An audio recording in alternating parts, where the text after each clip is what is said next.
अस्सलाम वालेकुम viewers, easy life Riders में खुशामदीद। आज का नुस्खा भी बहुत ही नायाब है, जो यूरिक एसिड की ज़्यादती और उसके नतीजे में होने वाले जोड़ों के दर्दों से निजात के हवाले से है।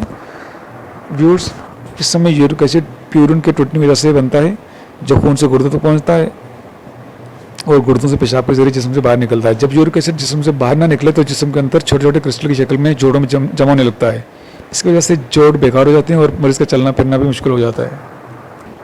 इसकी अलामत क्या है कि जोड़ों में दर्द होना, गांठें फट जाना, पैर के अंगूठों में सूजन, जोड़ों में सूजन।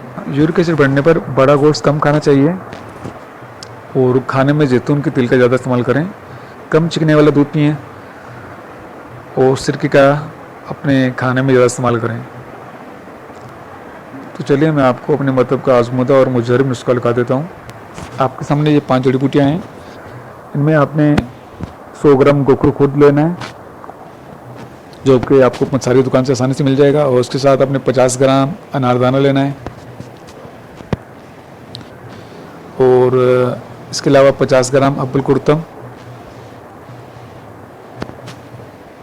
और 50 ग्राम बड़ी मनक्का,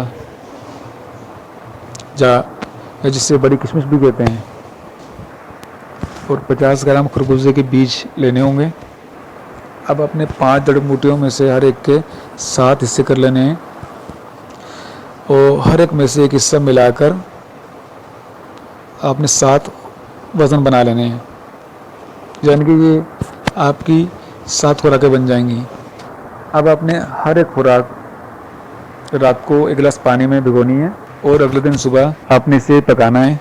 जब आधा गिलास रह जाए तो इसे आपने छान लेना है और नीम का रवा आपने इसे पीना है और दिन भर आपने ज़्यादा से ज़्यादा पानी का इस्तेमाल करना है। तो आपने ये नुस्खा 7 दिन इस्तेमाल करना है, तो इंशाल्लाह इस अरसे में आपका यूरिक एसिड नॉर्मल हो जाएगा और आपकी जो जोड़ों के दर्द हैं उनसे आपको निजात मिल जाएगी। इंशाल्लाह नेक्स्ट वीडियो में आपसे एक नए नुस्खे के साथ मुलाकात होगी। इजाज़त दीजिए, अल्लाह हाफिज़।